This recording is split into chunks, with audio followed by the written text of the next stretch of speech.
Welcome back to Beyond Adjustments, where we crack backs, crack jokes, and occasionally crack under pressure. Kidding. That's just me. Today's guest is Dr. Bobby Mozafari, a guy who doesn't just fix pain, he upgrades human performance like a chiropractor slash mad scientist. He's the founder of Integrated Sport, Spine, and Rehab, where he helps athletes, weekend warriors, and let's be honest, people who just slept weird and now need a professional intervention. We're diving into sports rehab, injury prevention, and why you should probably stop walking around like a T-Rex after sitting at your desk all day, like me. So buckle up, straighten your spine, and prepare to have your mind adjusted because Dr. Mozafari is about to drop some knowledge bombs. Let's do this. Cue that music.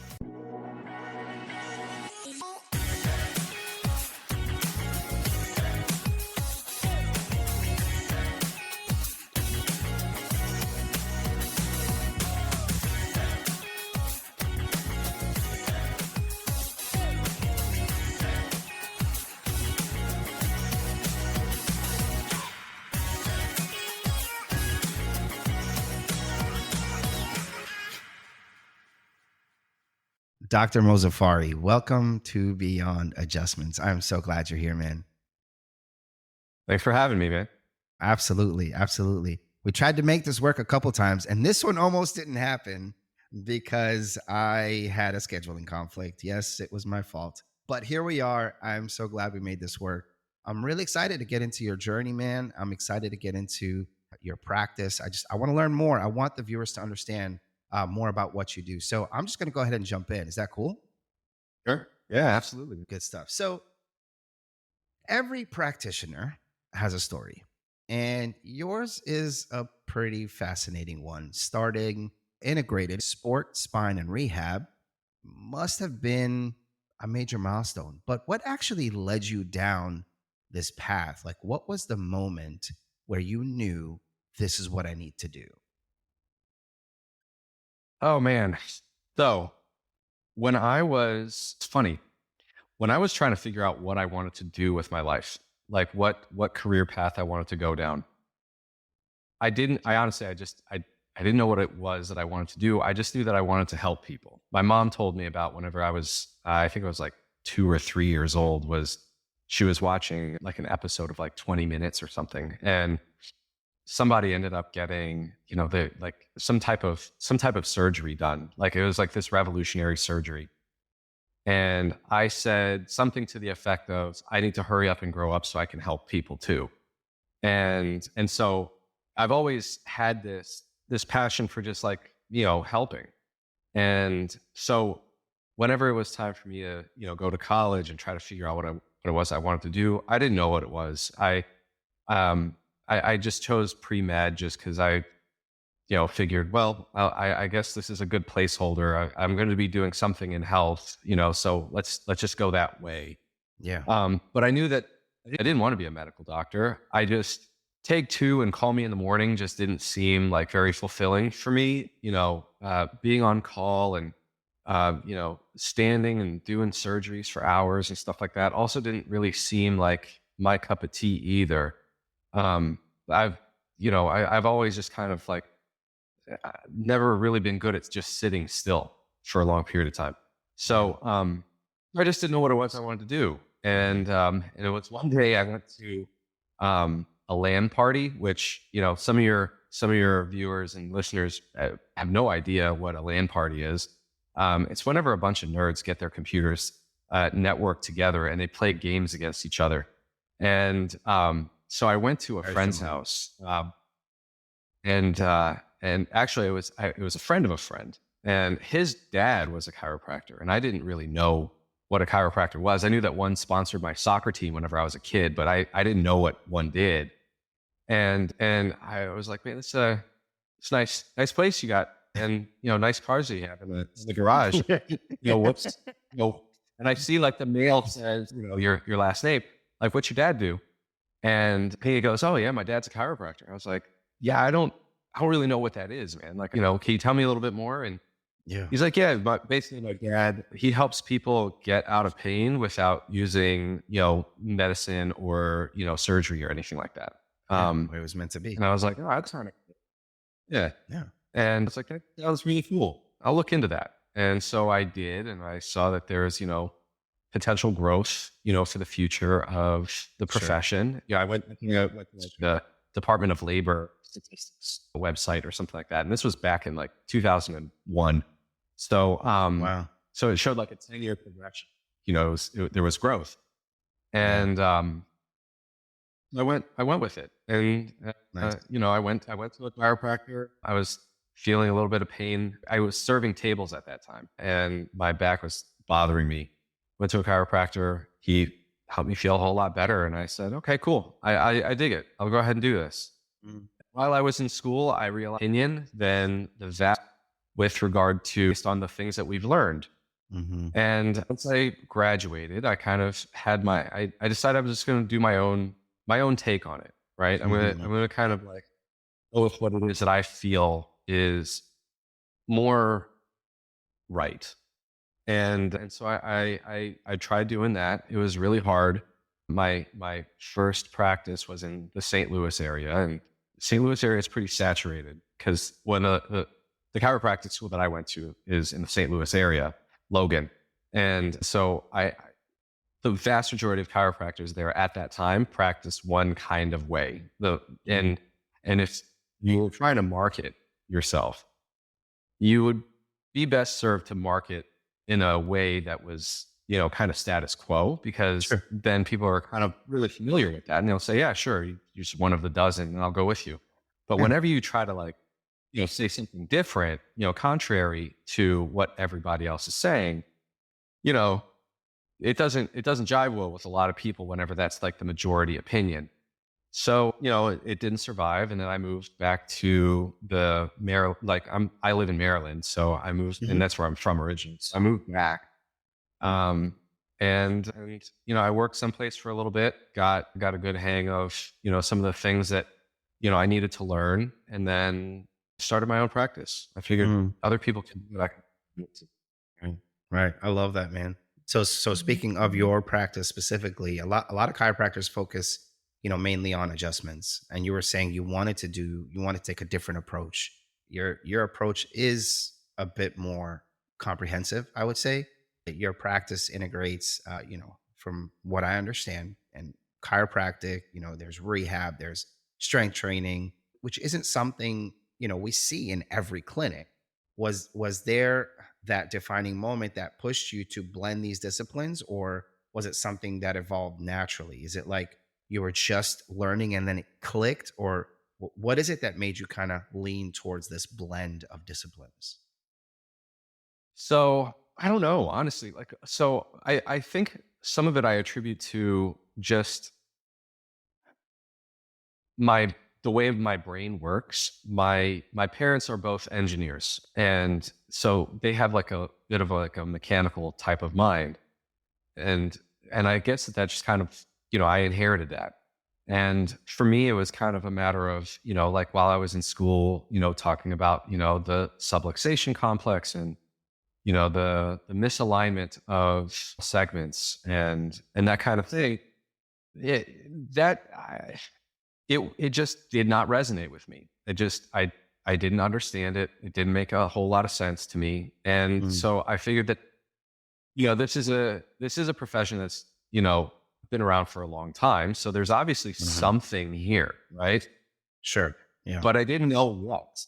I didn't know what it was. I mean, it's not massage, but it's something else, and it, makes people feel better. And it's, Mm. there are people who have been dealing with lifelong issues, and, or like very chronic issues, and have seen tons of different practitioners for the same problem.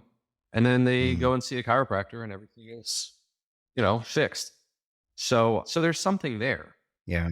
Yeah. But me, it was a matter of kind of like taking a little bit of the perspective that I had of, not really buying it fully into like the subluxation complex, but realizing there's something there that is causing some kind of issue that I'm not Mm. quite sure of. But then also blending it in with, the physical therapy that, we learned in school and recognizing, okay, so this is designed to help this, motion and movement and stability and everything. So we work on these exercises for these reasons. And then we do manipulation in these areas for these other reasons. And so how I would classify things like back then was, my perspective was kind of like a blend of, well, you have to do both. Like you can't just do one and not the other. You have to do both, because it's kind of like whenever you like look through a microscope and you're looking through the viewfinder, you have the coarse tuning knob and then the fine tuning knob. You can't just, you can sometimes get like a perfect picture just by using the coarse tuning knob or just using the fine tuning knob, but most of the time you're going to need a little bit of both. And that's kind of how I viewed it is, you have to do something that incorporates movement and stabilizing certain areas, in order to improve things to a significant enough degree that people feel self-sufficient, like Sure. they're able to, like they actually got something done, like Yeah, they feel better for longer. So that was that just kind makes of my sense. perspective. Understood. Yeah, yeah. Well, one thing though that stood out is your designation as, and if I'm saying this wrong, please correct me, a certified primary spine practitioner. It's like CERT PSP or something like that. Yeah, That's yeah, that's a title that not a lot of chiropractors hold. yeah. And I guess it would suggest a broader scope of expertise in spinal care. Like, how does this certification shape your, I guess, approach to maybe bridging rehabilitation and performance training? So that's a really good question. So the program started at the University of Pittsburgh, which now has a chiropractic program. Believe it or not, it's the Hmm. first state funded, like first state university to have a chiropractic school that is run by a chiropractor. And so they started this PSP program, and it's at the School of Physical Therapy at Pitt. And what it aimed to do was basically help kind of fine tune what it is that whenever people are dealing with some type of spine related disorder, some type of pain that is occurring in the spine, or you know distal to the spine, even that has a relation to the spine, how do you figure it out? What do you like? How do you know what to do about it really quickly? And then how do you get some good results out of what it is that you're doing? How do you manage the case? Because spine care isn't just kind of like somebody has an instance of a spine situation. Like 82% of the population deals with low back pain, at some point in Hmm. their life. It's the number one leading cause of disability in the world. So there's something there. Spine care is more of a continuum. You may not have very many episodes at the beginning of having some kind of thing. Then you get treatment, and then it kind of goes away for a period of time, and then it comes back. And then, but the thing is that there's a continuation of this condition that people have, and that's just the normal Hmm. human condition. Like we're not designed to be perfect. I've got grays in my beard and everything like that. And in my hair too, and I'm getting wrinkles and stuff like that. Like we're not designed to just kind of yeah, we're not designed to stay young and perfect. We're designed to live as we die. We're designed to live as we decay, and Hmm. um and so there are things that happen along the way, and management of that is important. That makes sense. If you had to sum up your entire philosophy of care in just one powerful guiding principle, what would it be? My entire philosophy. A little bit of a challenge question for you. It is a challenge. I would say my philosophy is whenever possible, you should learn how to fix your own stuff. There should be a degree of self efficacy. That's actually very powerful.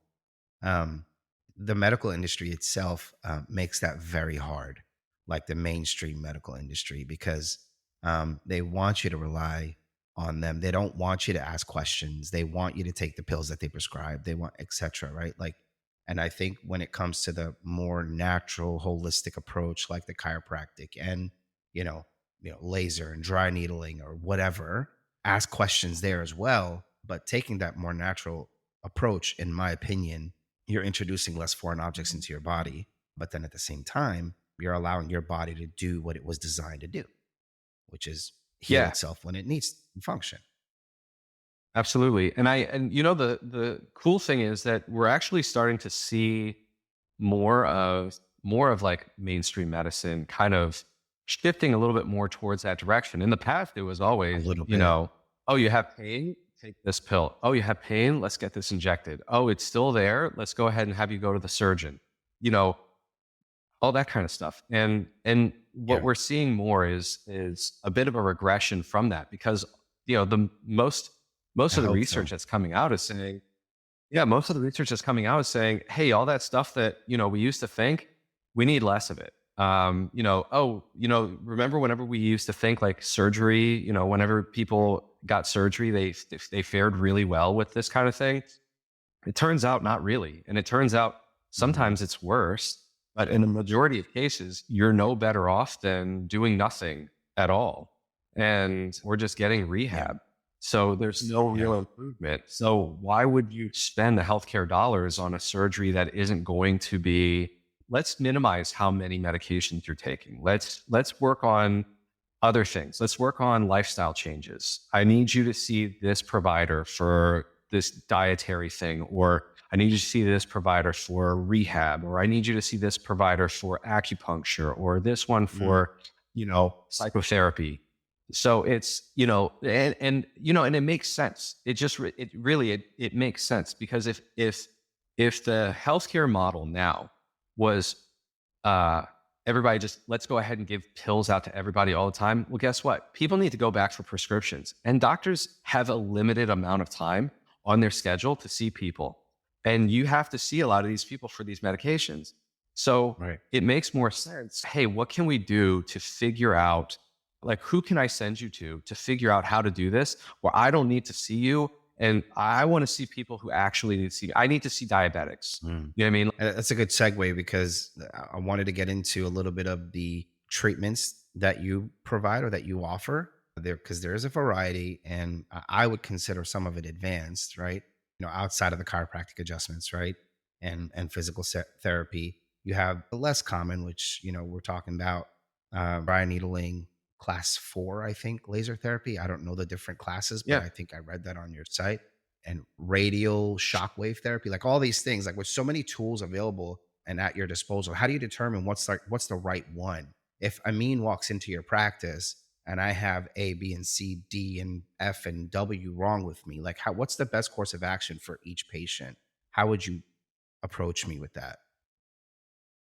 So that's a really good question. So, for example, like dry needling.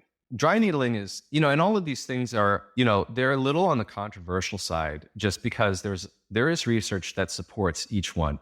But then there's also research that says, is it really that necessary? I don't really see the benefit. And so for me, I see it as, listen, if there is evidence to support that this is helpful and there's enough of it, Mhm. then to me that outshines the evidence that says that it does nothing at all. Because I see this as Mhm. double, like a two-sided benefit. Really, is one. Okay, so let's err on the side of it does actually help. Okay, well then great. Mhm. Mhm. Then it actually did help in a physiological way, which has been documented. Let's say that it doesn't help. Okay, well then it didn't help, and you haven't lost anything. You're not harmed as a result of it. You know what I mean? Like you didn't lose out on, like, you're not worse after having had it. So that's one way of looking at it. But the other thing is that a lot of the patients that come into our types of clinics, like, chiropractic, or, non-pharmacological, non-surgical clinics, they're looking for something. Like, they're looking for some type of hope. They're looking for some type of thing that's going to help break up the monotony of pain and feeling of disability Mm. that they are coming in with. And that's Yeah. why, that's why there are so many different clinics out there that provide services under the same kind of umbrella, but different philosophies. Like you go to, like, there are so many different types of acupuncturists out there. There are so many different types of chiropractors out there, so many different types of physical therapists out there. And it's because we kind of live in this space where there's no set standard, because it's not something that can be easily researched. It's not like, for example, let's take 2 of these and see what happens, in the blood chemistry over time. Let's get a large sample size. Let's get a placebo group over here. Let's get let's really kind of study this out. And the placebo group and the, experimental group, they have no idea which one's which. And I don't either, you know what I mean? So like, doing all this research, you can see for sure in the blood chemistry or in the results or in the imaging or whatever, what ends up happening. You can't really do that with, physical therapy or acupuncture or chiropractic, whatever. So we kind of live in this space. We don't have anything that is really easy to standardize. Now, with that said, the reason why all of these practices are in existence and still kind of, thrive and have loyal patients and everything like that is because it still works. It's, people still feel the benefit, whether it be a physical benefit, an actual like physical benefit, or a psychological benefit that they're feeling that is manifesting in a physical way. So, it helps regardless. Now, going back to, why would I use one modality versus the other? It really just comes down to, what is it that the research says that, or indicates that it may be the best for? So if somebody's dealing with, pain that is a result of trigger points, for example, like these little kind of like semi-permanent kind of muscle contractions within like the cells and the fibers and stuff, that can cause referred pain in other areas. There's a lot of work that was done, by some pioneers in Jacksonville, and they and a lot of researchers have been able to kind of see and document these trigger points, and they've seen that whenever a lot of times in medicine, what they would do is they would just go ahead and inject lidocaine into it or saline into it in order to break those trigger points up. There's not a big difference between if you do that or you stick a needle into that muscle and you kind of break up the trigger point. The pain is alleviated. So that's why, we would do something like that. If, you had some muscle soreness after a bad workout or like a hard workout, or like you pulled a muscle, and it needs to relax a little bit so that it can heal a little bit better or quicker. It'll help you feel a little bit better as you get it done. Another instance is shockwave, for example. I would want to use that for things that have some type of inflammatory, like tissue, like the tissue is inflamed and it's being overused. My perspective says, well, there has to be a reason for why it's being overused. So we have to address the overuse. So the shockwave helps on, different levels of how it works within the body. But ultimately what I want to do with shockwave is, let's go ahead and stimulate the body's response to healing that tissue. Let's go ahead and increase some of the inflammation in this area where this tissue is still kind of going through this healing process, while simultaneously addressing the reason for why that tissue is being overused in the first place. I've never seen good results whenever you just go ahead and shockwave tissue that is injured and just kind of be like, oh, well, that's, plantar fasciitis. Let's just go ahead and shockwave plantar fasciitis without addressing the reasons for why you have plantar fasciitis. You know what I mean? So that's an instance whenever I would use that. And then finally, I would use, like a class 4 laser whenever I'm trying to heal injured tissue that doesn't have something necessarily that has like a cause to it. So for example, like let's say you pulled a muscle again, right? Well, that doesn't have like, it's a lot of times that doesn't have a cause. Like it's not like there's a cause for why that muscle ended up, being contracted harder than the tissue would have allowed for it to have contracted. So we use the laser in order to try to heal that tissue a little bit faster and help kind of reduce the pain. very quickly. But also it's really good for nerve pain. A lot of times people who are dealing with like a herniated disc or like a tissue, like a nerve injury, like they've hit it against something, Yeah. that can, the laser can really help heal the tissue faster. And it can help get people, feeling a lot better and giving them their better quality of life sooner than if they were just to, just leave it alone or just, get Yeah. massage or, I don't chiropractic manipulation or just exercise. So because it works on a Right. cellular level. Right. So you mentioned injuries a couple times. If you could get every listener, right? Everybody that's in earshot of you right now to adopt a simple habit, whatever it may be, to maybe prevent injuries, maintain their peak performance, what would that be? Man, it's difficult to answer because there are multiple things. There are multiple one things. And it just kind of depends on like, oh, well, I already do that. Well, then there's another one thing. So the main thing is you have to get sleep. You have to get, your 7 to 9 hours of sleep. That is the greatest predictor for reducing injury. Like that's Mm, the greatest contributor to getting people to have healthier, tissues and reducing injury. And just kind of like, not, a lot of times injuries happen because you're like in a brain fog. You don't think, like you trip over something that you otherwise might not have, or, you right. did something boneheaded, right? And if you don't, Yeah. and if that happened, if you just didn't sleep well enough the night before, then, sleep more. But, there Oh are yeah. people who they're like, okay, cool, well, I sleep all the time. Like I get plenty of sleep at night, but I still end up with this pain or this injury or whatever. Cool. The next thing I would recommend is go for more walks. If you can go for more walks, get up and go for a walk every day. That really helps out with your health too. There's studies that show that it not only helps, with mental clarity and helps with, kind of sorting out the gunk of the day and having like made up conversations that is very therapeutic, like just kind of like, man, I should have told my boss this. You know what I mean? Something like that. It helps on a cardiovascular level. It really helps reduce blood pressure. It helps regulate your heart rate. It regulates, it helps increase your muscle activity. It helps regulate your blood chemistry a little bit better. Helps with, reducing instances of, pre-diabetic conditions. So there are all kinds of Mhm. different things that helps. And then finally, I would say drink more water. Yeah. So I think I know the answer to this. I had someone on the show that is he treats athletes. It's kind of his biggest clientele as far as the his patient log. But I asked I asked him this question. I think I know the answer. I think I know what you're going to tell me. But how do you adjust your treatment approach to meet kind of the diverse needs of your patient? Because you do have athletes. You've got those that think they're athletes.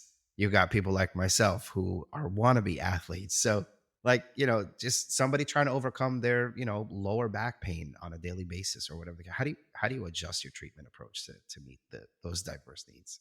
I think first is you have to recognize that every patient is different. Like you just said, everybody's different. There's different groups of people.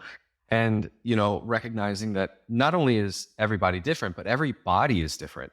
So you have to be able to, recognize where is it that that patient is? Like, what is it that they're trying to do? What is it that they're trying to accomplish? Mm, What can't they do? That's really important for them to be able to get back to doing it. And so we have to figure out, how do we accomplish that goal? What is it the thing that needs to be done? That's number one. But then number two is, how do we accomplish that goal? What is it that that patient is okay with? Sometimes you come up with a plan and patients are just kind of like, no, I don't really like that. I don't like the sound of that. Or I want a little bit more of this, or I want you to do more of that or whatever. And they kind of try to dictate, the care plan. And you can allow that, yeah. for, some patients, not Hmm. completely, but, you kind of give them options. Say, you do a little bit of negotiation. Say, okay, well, I'll tell you what, we will do it this way as long as you do this one exercise at home every day. You know what I mean? Or something. Hmm. You know what I mean?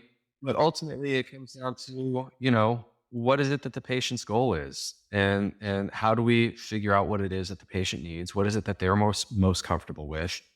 And Yeah. also something that, I always make sure that I do with every patient, have them recognize that they have to have skin in the game. They have to recognize that they are part of their own healing. It can't Yeah. all just be on me. They have to Right. recognize they're with themselves throughout the day. I'm not there all the time. They have to hold themselves accountable sometime too. Yeah, it's a mental game. I mean, if their head's not in the game, just like any sport or just the game of life, like if they're not putting that effort into it, of course, like they're not going to get anything out of it. But I think a lot of the times it's because of the, Yeah. excuse me, because of the confidence or lack thereof that they have in their bodies, right? And I think, people like yourself, practitioners like yourself, can help with that. You can give them confidence in their bodies or in the ability that their bodies have. How do you help patients regain confidence in their bodies when they've been dealing with pain for months or even years sometimes? One of the things that I think is fantastic with basically how chiropractors of all different kinds are able to get patients feeling better so quickly is because so many patients, whenever they have pain, they feel like they shouldn't do something. Everything, like they're Mm, worried, they get scared of doing a thing, picking a thing up or twisting a certain way or whatever. And whenever a practitioner, puts a patient on a table and manipulates their spine one way or the other, it kind of gives that patient a bit more agency and a bit more, it reduces their degree of concern about doing certain things because they're just kind of mhm. like, dang, I just got twisted into a pretzel and cracked, one way through the other, and I feel fine. So, maybe I Yeah, can pick up, maybe I can pick up my grandkid, and it's not so yeah, bad. Maybe I can yeah, do this or that, and yeah, it's not so scary anymore. yeah, yeah. I think what happens sometimes is, and I'm speaking for myself, I'm also speaking like on behalf of people in my life that I've seen kind of walk through this. We start creating these almost like borders or barriers, or just these thresholds that we think we have, and we start believing that this is our max. Yeah. I can't go past this. Years ago I was into running for a little bit, and I would just run for a mile, and then I'm like, "Ah, I can't do this anymore." And I'm like running out of breath, when in fact it was my breathing that was off. I Yeah. needed to learn how to breathe when I was running. And as soon as I did that and I learned how to breathe, literally you have to teach yourself. I was able to do my 3 point whatever mile. It's a really big mental game at the end of the day that we just need to be aware of. And that said, a lot of people will delay treatment, right? I've seen it. I've done it. Knowing that chiropractic Yeah. works, I myself have delayed treatment because I was hesitant, right? But some people are also skeptical. So, like, what's one thing, and this is probably another one of those challenge questions for you, but what's one thing you'd say to someone who's like kind of pulling back and saying, I don't want to start, and they don't even kind of embark on their recovery journey? What would you say to them? One thing about me is that I'm not really big on trying to sell anyone anything. I'm a Okay. I'm just by nature a problem solver. And so, if somebody says, I'm not ready to kind of like embark on this thing and whatever, what that tells me is a couple things. Is one, their pain isn't bad enough. Um, they're not they just don't feel like what they're suffering is bad enough to try something that is different than what they've already tried Yeah. and did not work. The other thing it tells me is that they don't recognize that like allied health specialists, like allied health providers, like chiropractors, physical therapists, acupuncturists, we're not all the same, because Yeah. they're so used to going to doctors and having a history of going to doctors and have all kind of practiced in a very similar fashion or prescribed a very Mhm. similar type of medication. And so they just kind of Yeah. think, or like gone to dentists, like you go to one dentist or the other Right. dentist and you get your teeth cleaned. Right. It's just, like, okay, cool, whatever. Yeah. but Yeah. without realizing that there's a lot of nuance between one provider to the other in this space. And so, just kind of what I never try to like argue with somebody about what they are comfortable with. You know what I mean? Like that's their Mm, comfort level. But you just basically hmm. say, listen, I completely understand. You're not the first person I've talked to who felt that way. I totally get it. But, Yeah. here's what I would recommend is when it gets bad enough and you've tried other things and it hasn't worked, just give us a try. I want to segue into the business side and the marketing side of your practice. Ooh. I think I mentioned to you that our audience is both, right? You have people like myself that are hungry for the health knowledge. Then you also have DCs that are listening to this podcast that want to learn from people that have been doing it for a little bit and that know what they're doing. So I have a couple questions for you, if you don't mind, kind of to talk Sure. about the kind of the business and marketing aspect of it. So integrated SSR, do you call yourself integrated SSR, or do you say the whole thing? Like, what's your like branding around that? That's the first question. It depends. Sometimes, like whenever I answer the phone, I answer it, thank you for calling Integrated Sports Spine and Rehab. How can I help you? Like if I like my receptionist's Mm, away, but like online, like, a lot of times, you just say integrated SSR, it's faster. People who already mhm. know, you know, Sure. they, you know, in emails, you know what I mean? Like, we say integrated Yes. SSR. It just, it's easier. People get it. They know they know what we're talking Yeah. about. But like if somebody for the first Makes time, sense. like never even hearing about you, like they have no idea what integrated SSR is or what's SSR. Right. Right.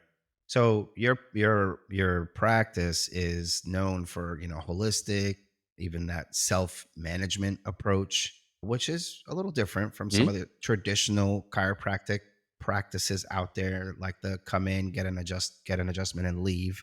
You have certain franchises that advertise that. It's like conveyor belt type situation. That's Yeah. not you guys, at No. least not from what I understand. No. How do you convey that difference to potential patients? Um, the difference is this. Sometimes people are thirsty, and when they're thirsty, they just want a glass of water, and that's fine. And it doesn't matter what kind of water. They just want the Hmm. water. And that's fine. There's nothing wrong with Hmm. that. But there are sometimes people are thirsty and they're also hungry and they want something that isn't just water. They would like to have, like a glass of lemonade with that water and would like to have, a meal also. You know what I mean? Like they would like to have a salad or they would like to have like a sandwich or something. And I that's the see where you're going. difference. There's nothing wrong with quenching your thirst. But, like your stomach is growling, you know what I mean? Water's not going to cut it. Like you gotta fill it with something else. And not only that, like you Yeah. can also have something besides water. You know what I mean? Yes. You have a very strong online presence, using social media, digital resources, etc., to educate and engage really your patients. How has, leveraging those digital tools helped you grow your practice, educate more people about the non-surgical rehab options, which we're not saying surgery isn't ever an option. We're saying there is an approach, that we can Yeah. possibly, It's yeah, the last option. not get the surgery if not needed. Yeah, it should be the last option. Yeah. Like in my kid's situation with their scoliosis, we were told, let's get the curve, get out to 50 degrees, and then we'll do surgery. No, that's not an option. There's ways of us preventing surgery. So, like, how has leveraging those tools helped you grow your practice and bringing people to the table with that as a good preconception walking into your door? Man, I think when you are able to present the difference between you and everybody else, that helps because it's not like a shotgun approach to try to get every lead possible. You want people who, well, at least for me, I don't want everybody. I don't want people who don't need to see me or don't want to see me or, are feeling like I'm looking for this specific thing. Because whenever they have like a certain preconceived notion of what it is that I'm doing or what it is that they're wanting or whatever, then it just becomes a bad referral or a bad lead because they're wanting a certain thing that I don't provide. I'm just not going to satisfy them. If I'm able to kind of like, showcase what it is that we do, then, and if that kind of interests people, like they're seeing it and, they're reading about it or whatever, and that interests people, then they'll come. You know what I mean? But earlier in my days is I would I would bash like, other like, therapies or modalities or, perspectives and stuff like that. I don't really do that much anymore. And the reason why is just because, you just look at the research and it just shows that the vast majority of people are helping regardless of what it is. Outside of the kind of digital marketing piece and how you present yourself, still using the digital aspect, patient success stories are a big deal. Yeah. They build trust. They build trust. How do you share success stories while really maintaining obviously patient privacy and keeping things authentic? So something I was struggling with was, just getting enough like new patients in the door. And it was just, we were really good at getting people better quickly. And so like on average, I think like the industry standard is like 20 to 30 visits per patient, right? And we would see patients on average of 8 times before they were 100% better. And so it was hard for me to kind of justify, okay, cool. I told you that I would get you feeling better. Now you're feeling better, but now I need you to just keep coming in regardless of if you're feeling Right. better or not. It's a hard sell for people. So I Yeah. just wouldn't do it. I would just kind of, let them know, hey, you have this option of, continuing, the care that you've been getting. Sure. Yeah. Insurance won't cover it anymore, but it's something that we can do. But also you can come back whenever something else kind of springs up.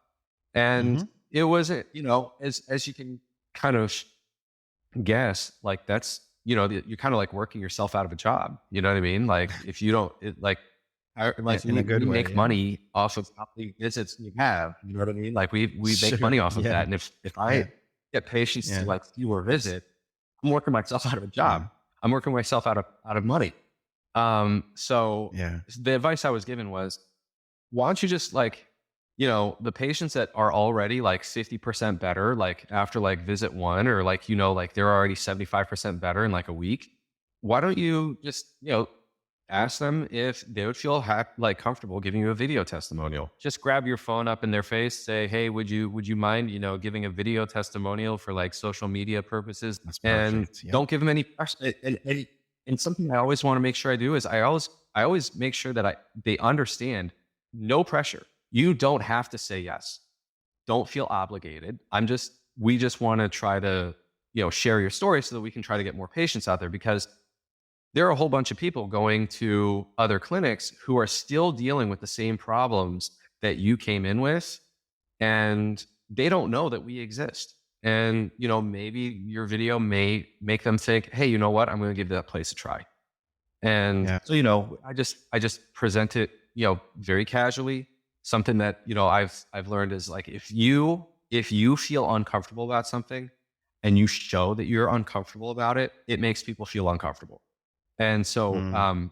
if you can just like treat it like it's no big deal, and just kind of like, "Oh, I've been here a million times. I mean, whatever.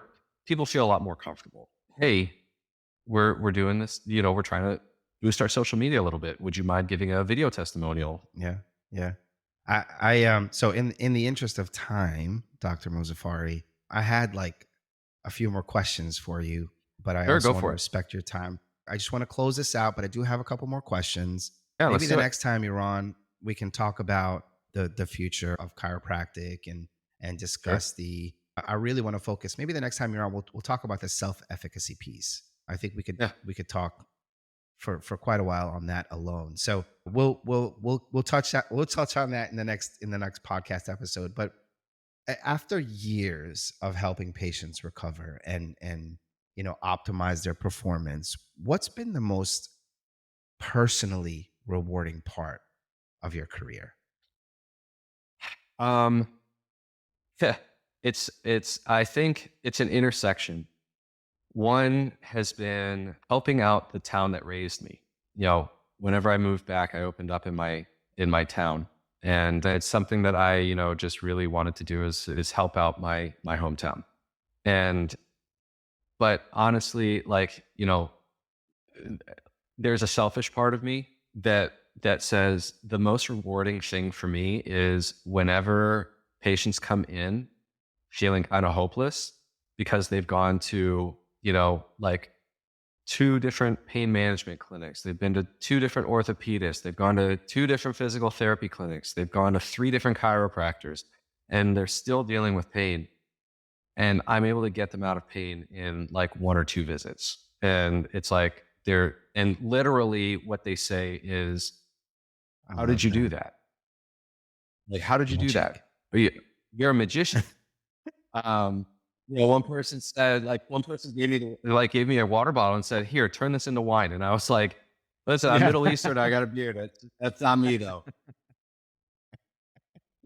Wrong guy. I'm not that one. Wrong guy." I love that. I love that. Yeah, that sounds fulfilling, man.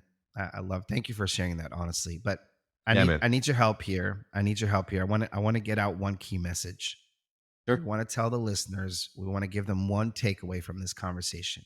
We talked about quite a few things, but one takeaway from this message. What do you think that one thing should be? Outside of you turning water into wine, because we know that's not going to happen. Yeah, right. Yeah. Yeah.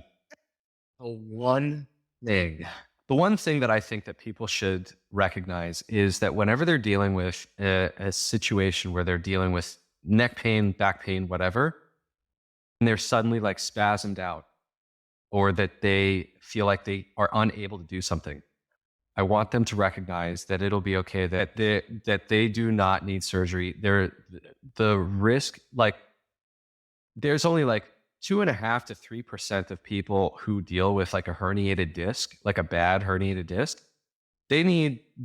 Those are the ones who need surgery. And most likely we're talking 2.5%, 3% of people of a certain population of people who are dealing with back pain, right? So like incredibly better. And it was the right thing for them. So they will be able to recover. They will be able to continue to do the things that they enjoy. They will be able to heal. Disc herniations heal over time. The vast majority of them do. Some, like 66 or so percent, spontaneously heal within like weeks. It will be okay. Just make sure that you work on some of those healthy tips that I gave earlier in the episode. Gotcha. Well, Dr. Mozafari, thank you. Thank you so much for hanging out with me and dropping those knowledge bombs. I really appreciate your time today. Yeah, absolutely. Yeah, thanks for having me. Yeah, man, this has been fun. Yeah, no, this is great. And we'll have you back again. We'll get a little bit deeper next time. Folks, Dr. Bobby Mozafari proving once again that spines are like Wi-Fi signals, stronger when properly aligned. I know they're terrible dad jokes. A big thanks to Dr. Mozafari for sharing his wisdom and for not judging the fact that I currently have the posture of a pretzel. If today's episode taught you anything, it's that chiropractic care isn't just for when you throw your back out, reaching for the TV remote. But hey, if that's you, he's got your back, literally. So if you want to learn more about integrated sports spine and rehab, or if you just need someone to confirm that your spine should not sound like bubble wrap, check out the links in the show notes. Until next time, keep your head up, your shoulders back, and remember, if you hear a pop, that wasn't intentional. It's probably time to book an appointment. See you next time on Beyond Adjustments.